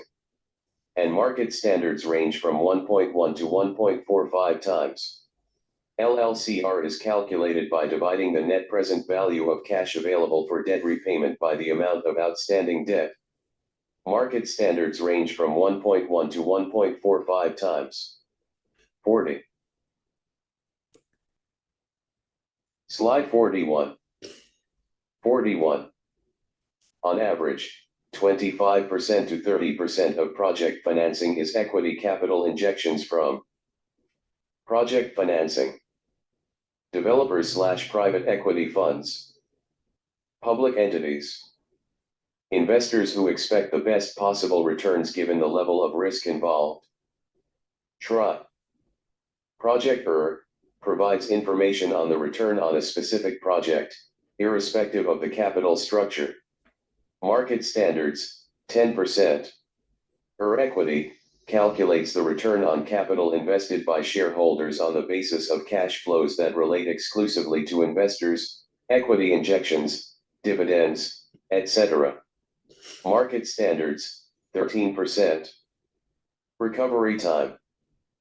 The payback period is the time an investor expects to spend before recovering his initial investment in a project.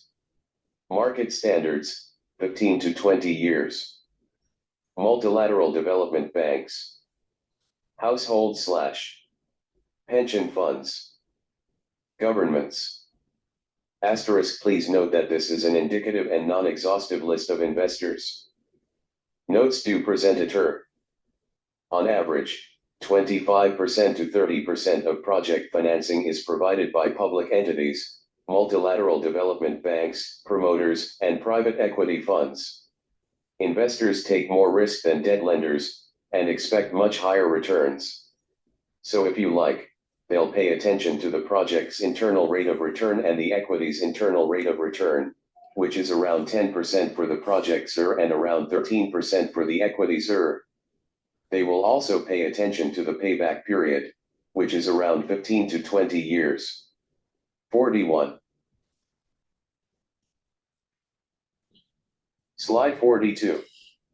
Introduction. Structuring a bankable project. Introduction to accounting concepts. Overview of financial models. Question and answer session. 42. Notes du presentateur. In this section, we present the financial statements. 42. Slide 43. Introduction to financial statements. 43. Notes du presentateur. 43. Slide 44. Investors generally consult the three financial statements to assess a company's performance and financial health during the initial analyses. When evaluating a project, investors consider these three conditions to understand its financial viability and their return expectations. Focuses on project revenues and expenses over a given period of time. Profit or loss is determined by taking all revenues and subtracting all expenses from operating and non-operating activities. Measures a company's ability to generate cash to pay debts, finance operating expenses, fund investments, and return capital to investors, dividends. Provides an overview of assets, liabilities, and shareholders' equity at a given point in time. Income statement. Cash flow statement. Balance sheet. There are three financial statements. 44. Notes du présentateur. Investors generally consult the three financial statements to assess a company's performance and financial health. The three financial statements are the income statement, which focuses on the company's revenues and expenses over a given period. The profit or loss is determined by taking all the revenues and subtracting all the expenses. Then we look at the company's balance sheet, which is a snapshot at time t of all the company's assets and liabilities. And finally, the last financial statement is the cash flow statement, which measures the company's ability to generate cash to operate, pay its debts, finance its expenses, and invest. So when evaluating a project, investors will take all three financial statements into consideration to be sure of the company's financial viability. 44. Slide 45. The income statement shows the revenues and expenses generated by a project over a given period. The income statement shows a project's sales over a given period, usually a year or a quarter, and the expenses incurred to generate these sales. The purpose of the income statement is to reconcile sales with the associated expenses. Thus, the income statement is the simplest and most direct measure of a project company's profit. For management, examining the COR can lead to decisions such as expanding into new geographical areas, accelerating sales, increasing production capacity, increasing the use or outright sale of assets, or closing a department or product line. Investors will be interested in operating efficiency and the main ratios used to analyze COR, notably gross margin, operating margin, EBIT margin, and net margin. Financial investors, lenders, are likely to find limited use for COR, being more concerned with the project's future cash flows. Why isn't the income statement enough on its own? The income statement alone won't tell you whether the project is generating enough cash to stay afloat and repay debt. So check the balance sheet to assess the project's liabilities and future payments due to creditors. You also need to check the cash flow statement to ensure that the project is generating enough cash to repay the principal of the loans. Example of income statement, FY16. 45. Notes du présentateur. The income statement shows the revenues and expenses generated by a project over a given period. First of all, it shows the company's sales over a given period, and the expenses incurred to generate these sales. The purpose of the income statement is to reconcile sales with the associated expenses, and to calculate the company's profit. So for company management, the income statement is a decision-making tool, enabling them to take decisions such as expanding into new geographical areas, accelerating sales, increasing production capacity, closing a department or a product line. Investors, on the other hand, look to the income statement to measure the company's operational efficiency. They will generally tend to focus on ratios such as gross margin, EBITDA, or EBIT. Debt investors tend to make more limited use of the income statement.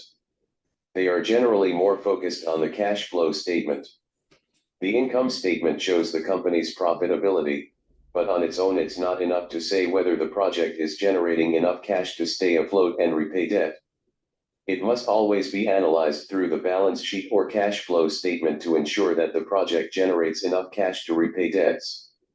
On the right, you can see an example of an income statement.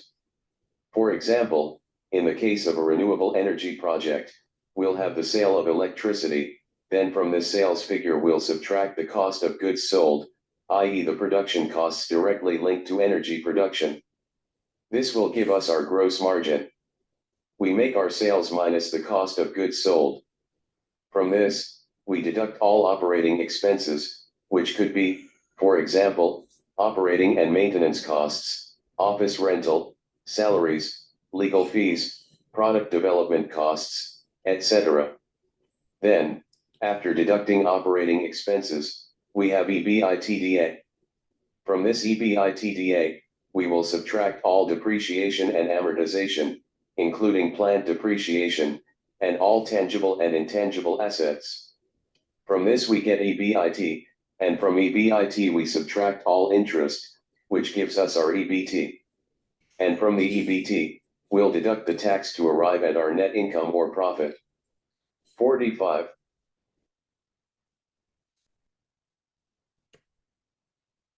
Slide 46. The income statement includes 4 key profit indicators. 46. Notes du présentateur. The income statement includes 4 key profit indicators. Gross margin is sales minus the cost of goods sold. It's used to assess project efficiency.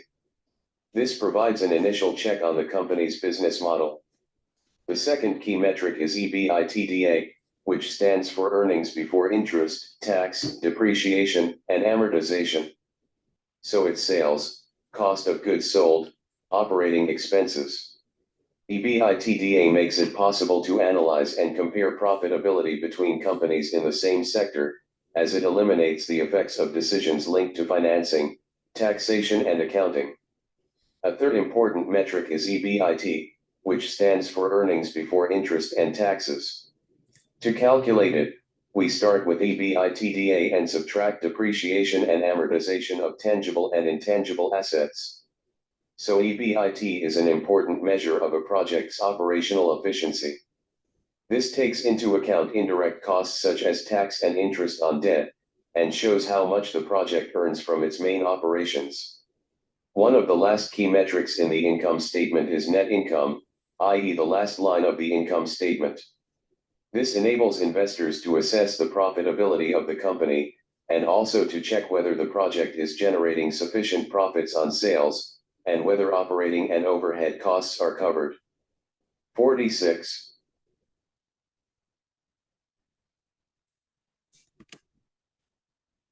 Slide 47. The balance sheet shows a project's assets, liabilities, and shareholders' equity at a given point in time.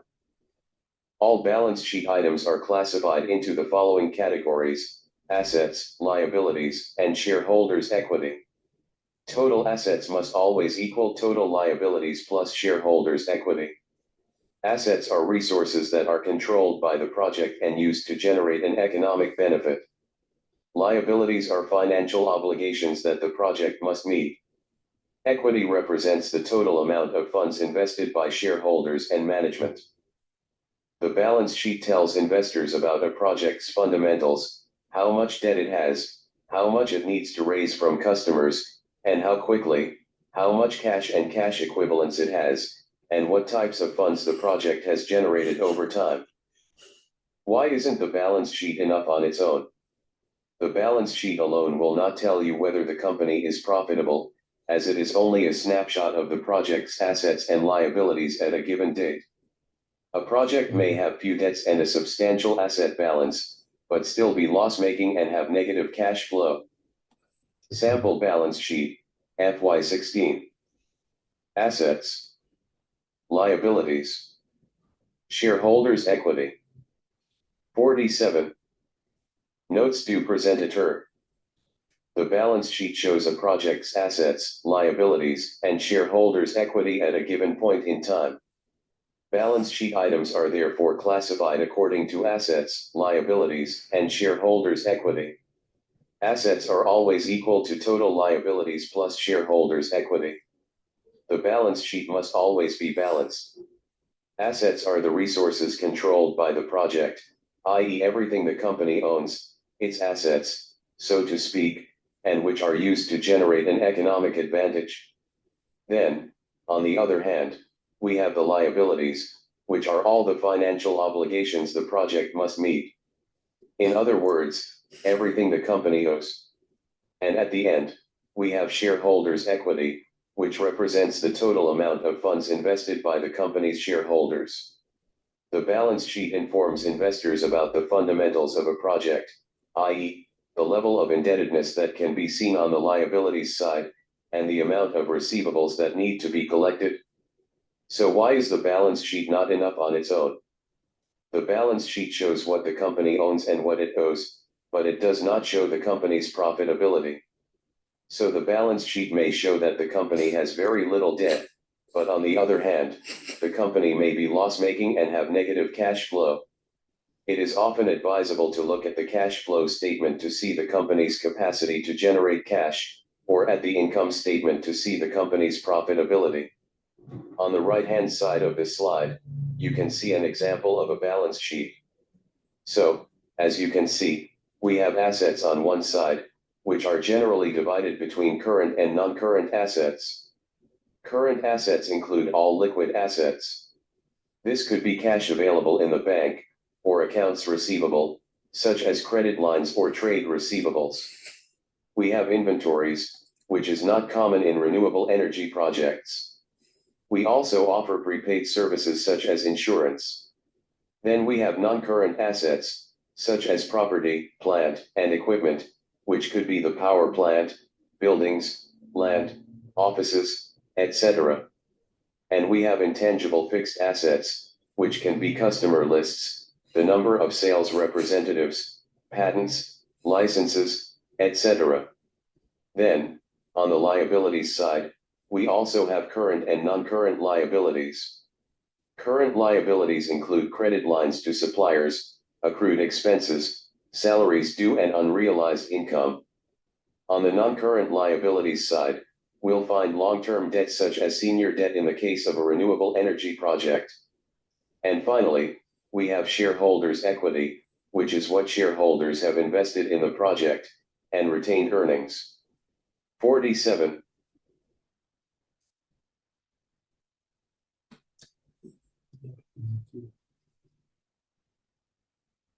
Slide 47.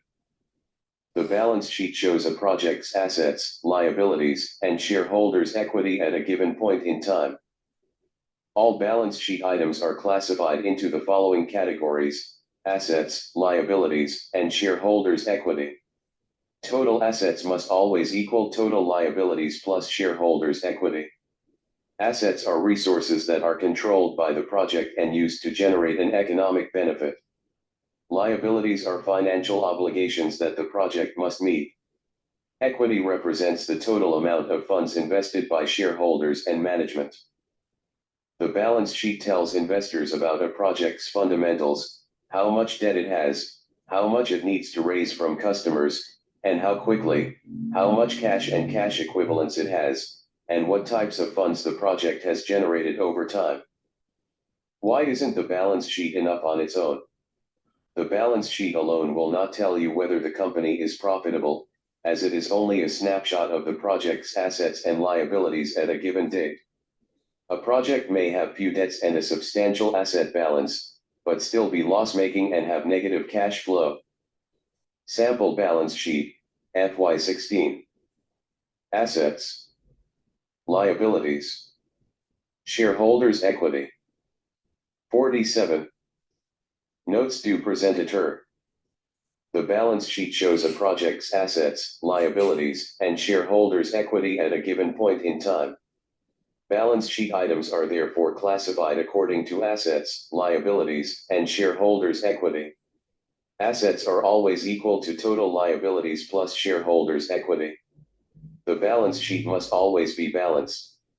Assets are the resources controlled by the project, i.e. everything the company owns, its assets, so to speak, and which are used to generate an economic advantage.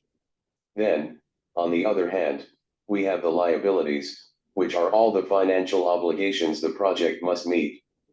In other words, everything the company owes. And at the end, we have shareholders' equity, which represents the total amount of funds invested by the company's shareholders. The balance sheet informs investors about the fundamentals of a project, i.e., the level of indebtedness that can be seen on the liabilities side, and the amount of receivables that need to be collected. So why is the balance sheet not enough on its own? The balance sheet shows what the company owns and what it owes, but it does not show the company's profitability. So the balance sheet may show that the company has very little debt, but on the other hand, the company may be loss-making and have negative cash flow.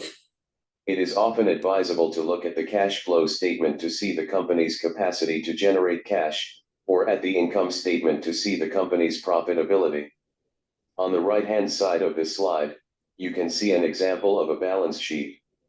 So, as you can see, we have assets on one side, which are generally divided between current and non-current assets.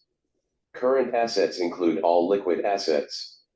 This could be cash available in the bank, or accounts receivable, such as credit lines or trade receivables. We have inventories, which is not common in renewable energy projects. We also offer prepaid services such as insurance. Then we have non-current assets, such as property, plant, and equipment, which could be the power plant, buildings, land, offices, etc. And we have intangible fixed assets, which can be customer lists, the number of sales representatives, patents, licenses, etc.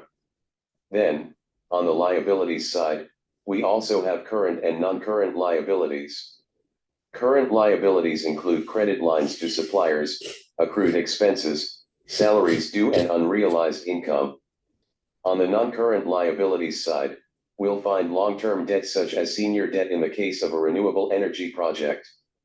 And finally, we have shareholders' equity, which is what shareholders have invested in the project, and retained earnings. 47. Slide 48. The balance sheet comprises three key items. NB, current assets are an important indicator of a company's financial situation, as they are used to cover the short-term commitments of the company's activities. If the company suffers a fall in its current assets, it must find new ways of financing its activities, such as working capital. In general, an increase in the company's net current assets, current liabilities, means an increase in the company's ability to maintain growth. 48. Notes du présentateur. The balance sheet is made up of three key items. We have assets, which show all the company's tangible assets, such as power plants, battery energy storage systems, offices, computers, machinery, and land. We also include all the company's intangible assets, such as brands, patents, and licenses. Assets are segregated on the balance sheet according to their ease of conversion into cash.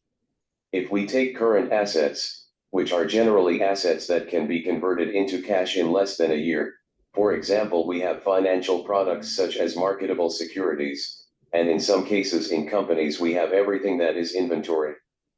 But that's not really the case with renewable energy projects. Then we have non-current assets, which are assets held by the project and requiring more than 1 year to be converted into cash. Generally speaking, these are assets that the company does not necessarily intend to convert into cash. Current assets are a very important indicator, because they show the company's ability to cover its short-term commitments, i.e. its current liabilities, using its current assets. So if, for example, a company's current assets fall, it has to find other ways of financing its activities through the use of working capital.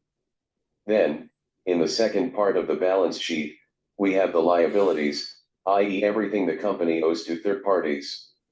Like assets, liabilities are also divided into two parts.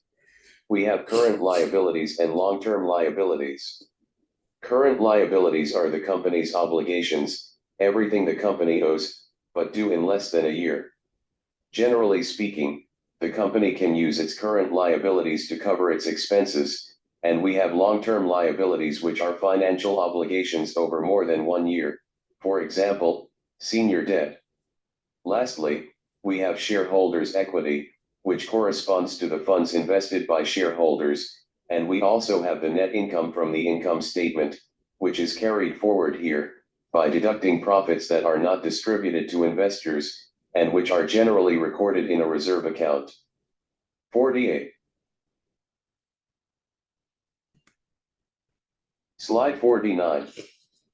The cash flow statement shows the amount of cash generated or used by a company over a given period.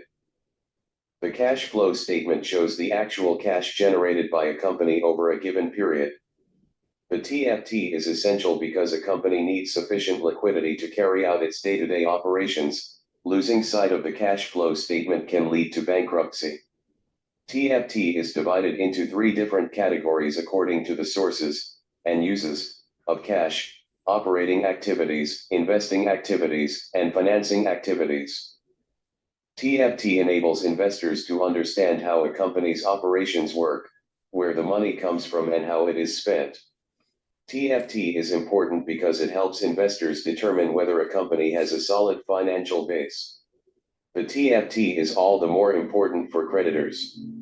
They can use it to determine the amount of cash available for the company to finance its operating expenses and pay its debts. Why is the cash flow statement not enough on its own? The cash flow statement will not tell you if a project is highly leveraged, which could negate its ability to generate cash in the future. Example of a cash flow statement, FY16. 1. Operation. 2. Investment. 3. Financing. 4. Total. 49. Notes due presentateur. And finally, the third financial statement is the cash flow statement, which shows the amount of cash generated or used by the company over a given period. The cash flow statement therefore shows the amount of cash generated by the company. It is divided into 3 categories. Cash flows from operating activities. We have cash flows from all the company's investment activities, and cash flows from the company's financing activities.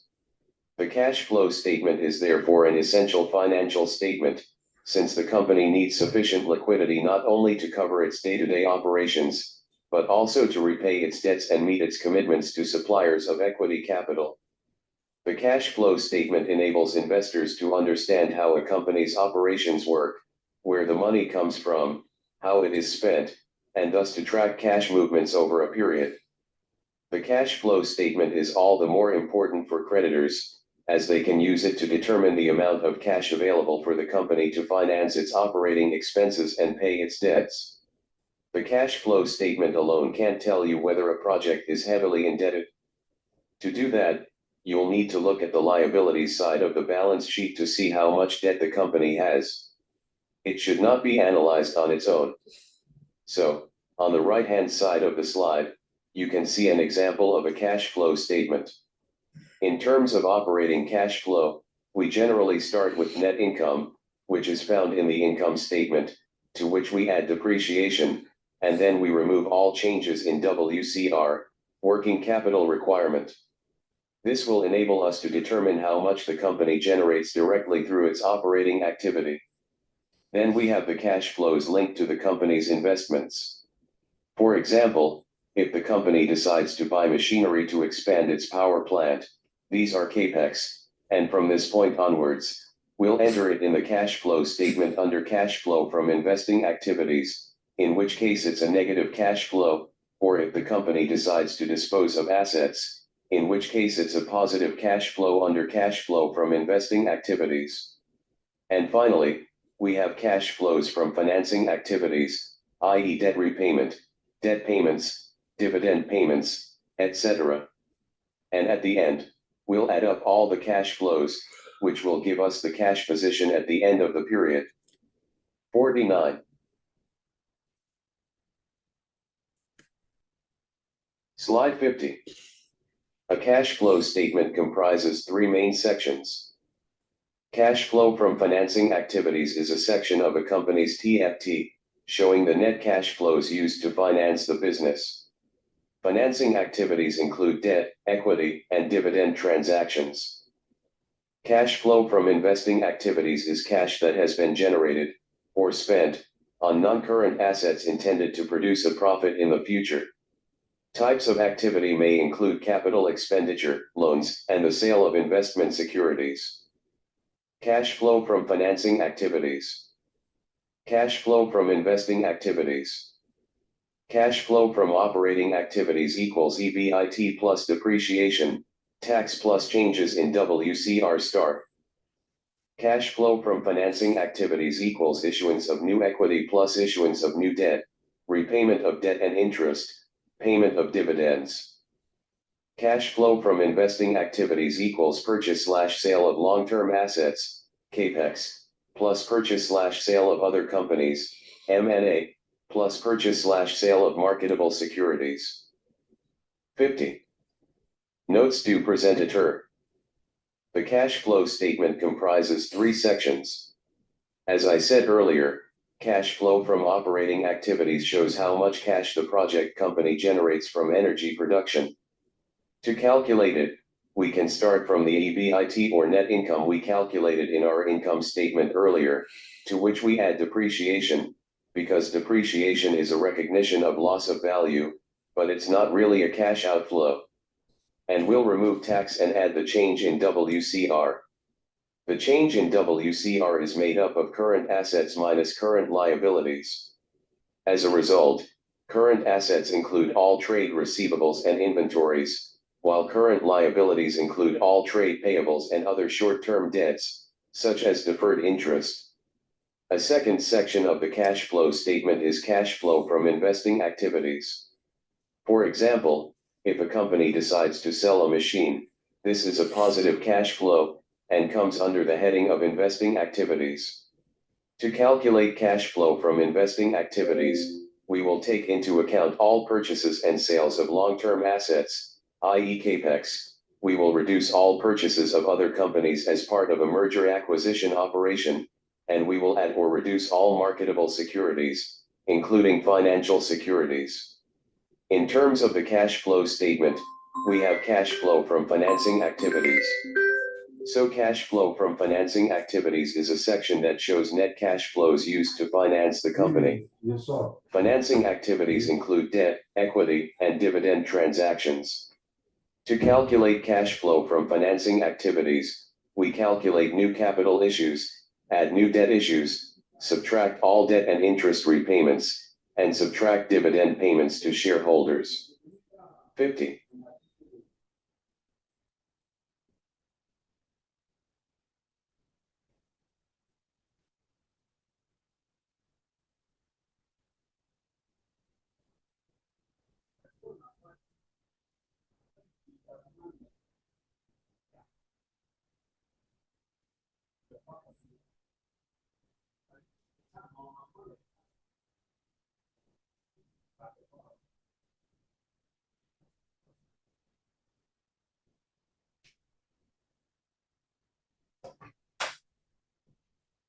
Lui, il est venu, voilà.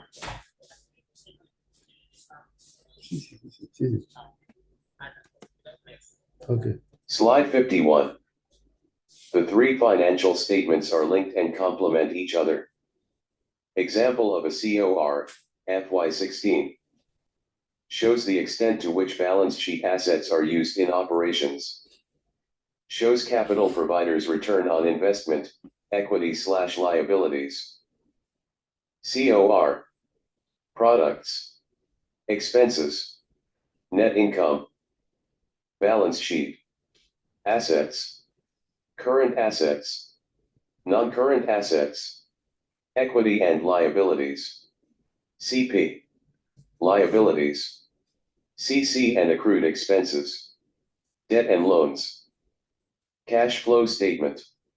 Cash flow from operating activities. Cash flow from investing activities. Cash flow from financing activities.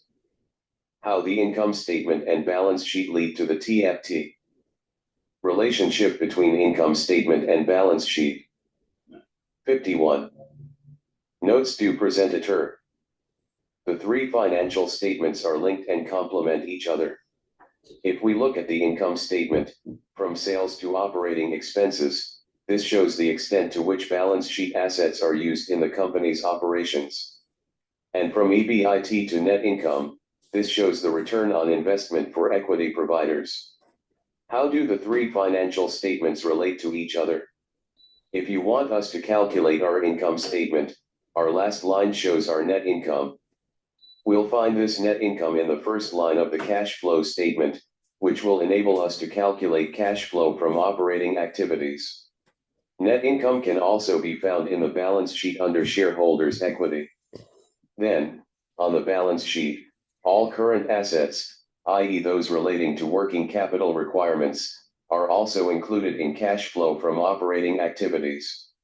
All non-current assets, i.e. machinery, power plants, etc., and movements in these capex, will be found under cash flow from investing activities, and on the balance sheet, all equity and movements in equity issues, will be found under cash flow from financing activities. And finally, on the liabilities side, any repayment of debt, or the fact that the company takes on new debt, will be included in cash flow from financing activities. 51. Slide 52. To ensure that the project remains bankable, promoters must always check solvency ratios. 52. Notes du présentateur. To ensure that the project remains bankable, promoters must always check solvency ratios. Solvency ratios are used to determine a company's ability to repay its debts over the long term. There are three main ratios that lenders look at. We have the debt service coverage ratio, DSCR. This ratio is calculated as EBITDA minus capex minus tax divided by total debt service. Market standards generally require this ratio to be greater than 1.1. This determines the company's ability to service its total outstanding debt. The second solvency ratio lenders look at is the loan life coverage ratio, LLCR. By market standards, it is generally above 1.25. To calculate it, we'll do the net present value of cash available for debt repayment divided by outstanding debt. This ratio will determine how often the project's discounted cash flows will be used to repay the balance of the debt over the expected life of the loan. And finally, the last solvency ratio looked at by lenders is the debt/equity ratio, which is generally expected to be around 70%. We'll take the company's total debt and divide it by the project's total funds, total equity plus debt. This ratio focuses on the relationship between debt as a component of a company's total capital base. With this final slide, Session 1 of the Introduction to Project Finance and Financial Model Analysis training module comes to an end. In the next video on this same training module, we will cover Session 2, namely, Overview of Financial Models, 52.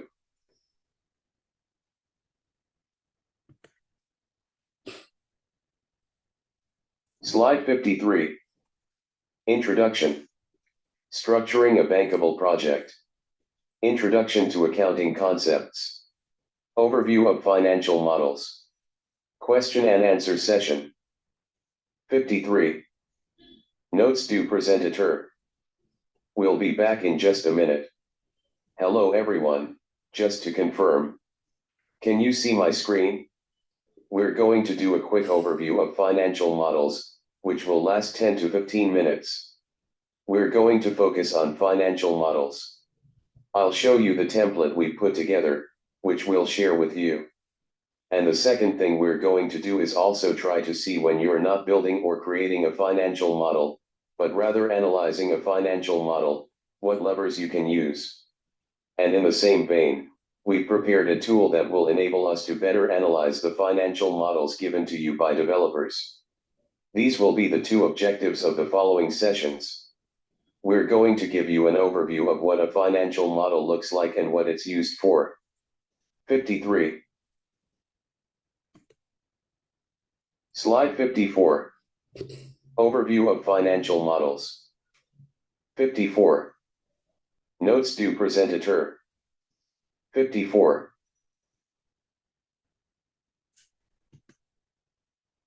Slide 55. Used by multiple stakeholders to assess the viability of a project before investing. A tool that contains project assumptions and schedules, as well as links between operational and financial variables in Excel spreadsheets. A tool that simulates operational and financial projections, as well as the impact of changes in assumptions on these same projections. The consultant has prepared a financial model that can be used by developers and utilities to assess the viability of any type of project. The following slides describe the structure and functionality of a classic financial model, using it as a guide. 55. A financial model for project financing is. Financial models. Notes du presentateur. Without further ado, we're going to use this model mainly for project financing. This model is considered as a decision-making tool, and will be used to establish the viability of a project, to establish which are the key parameters, the key hypotheses, not only in operational terms, but also on the financial part, the schedule part, etc., which will enable us to make these decisions and define whether or not a project is viable, whether or not we want to embark on the implementation of this project. As a result, we're mentioning here on the left that this is a tool that will bring together a huge number of hypotheses. It can be defined as a black box into which we enter a huge number of hypotheses, plus a little more information on the project's timing or calendar. The model then establishes links between these hypotheses and a number of operational and financial variables in various spreadsheets, which I'll present in the next video. The financial model will also produce operational and financial projections, etc., based on these assumptions about the viability of the project. We'll have projections over a given period of time. In general, we'll observe these projections over the duration of the PPA, Power Purchase Agreement. We'll have models for 20, 30 years and even beyond, with operational and financial projections for the project in question. In the middle of the slide, you'll see a screenshot of a dashboard which is actually an output sheet for this model. It's a sheet that details all the key assumptions of this model. We've prepared one of these templates for you to use. I'll show you how to use it to assess the viability of a renewable energy project. 55. Slide 56. The results of a financial model guide financial analysis and decision-making in all phases of a project. 56. Informs management, strategy, and budgeting decisions. Estimates the impact of the decision on financial performance. Allows you to assess the impact of changes in key variables on project performance. Informs project financing requirements. Accurately reflects the economics of the project/transaction to investors. Facilitates negotiation. Quantifies the project's ability to repay debt. Decision-making. Verification of scenarios and sensitivities. Negotiating with investors. Notes du presentateur. The results of a financial model guide financial analysis and decision-making in all phases of a project. The financial model will inform project management, strategy, and budgeting decisions. It can also be used to assess the impact of certain decisions on the project's financial performance. It can also be used to establish scenarios and analyze some of the key performance sensitivities of a project.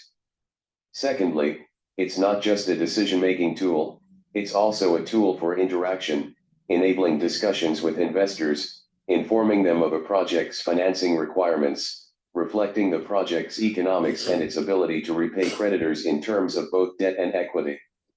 So it's a tool for facilitating negotiations and discussions with investors. 56. Slide 57.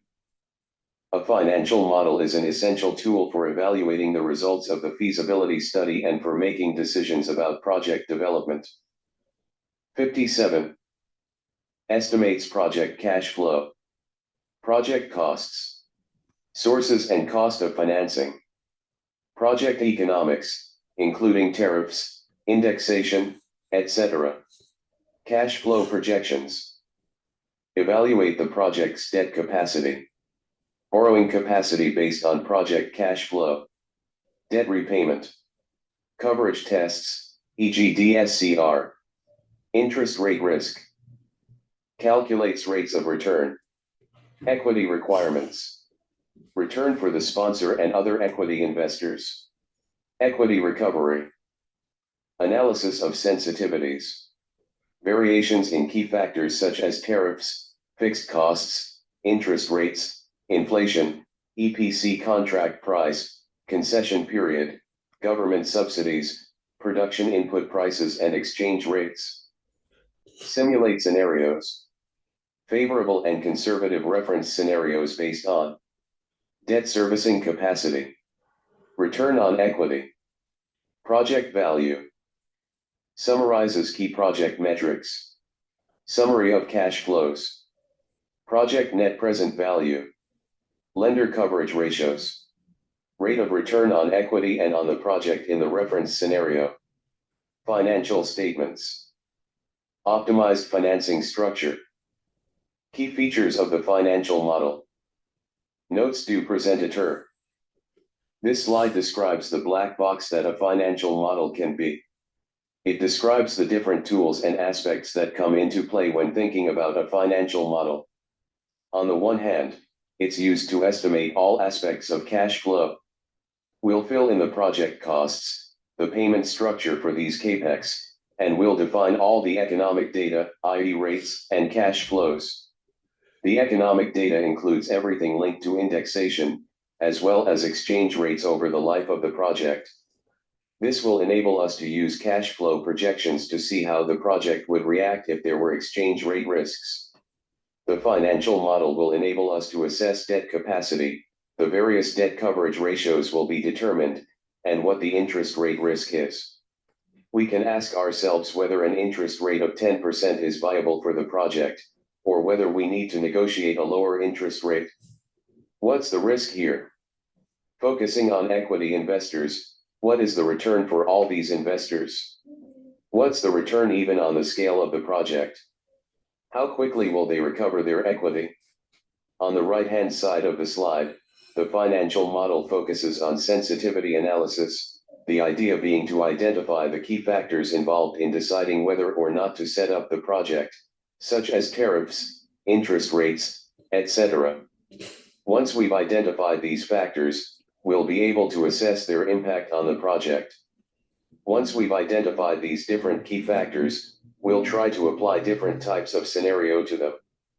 If, for example, the tariff is 7 euro cents, how would the project react if the tariff were lowered to 6 euro cents? That's one scenario. If today's interest rates are 10%, what would be the impact on the viability of the project if the interest rate rose to 12%? Once we've established our sensitivities to the key factors, we can look at scenarios that will analyze several factors at the same time. For example, we might decide to do a scenario where the plant won't have a capacity of 100 MW, but rather 90 MW. What happens then? If we go to a 90 MW capacity, then on the capex side, we'll have to make a few changes, because the costs will be lower, and this will also have an impact on OPEX, or operating and maintenance costs, etc. So the scenarios don't just allow us to plan for the future, but also for the future. As a result, the scenarios don't allow us to analyze the sensitivity of the project on the basis of certain key factors, but to define several factors that we want to analyze at the same time for a given scenario. Finally, we have a summary of all the project's key figures. Cash flows. What is the project's capacity to generate cash flow, period by period? Is the project's net present value positive? Are the lender's various coverage ratios attractive or not? What is the return on equity? Once we've combined all these tools and the information the financial model enables us to analyze, we can, and this is the ultimate goal, establish a certain financing structure that's optimized for the people or players around the table financing the project, for the equity providers, but also for all those who contribute subsidies and debt, or potentially any other off-taker involved in the project. And so, we managed to have these optimized financing structures. Once we have these optimized financing structures, it becomes a tool that has enabled us to make decisions on assumptions, and now enables us to move forward with negotiations and discussions with the various players around the table. 57.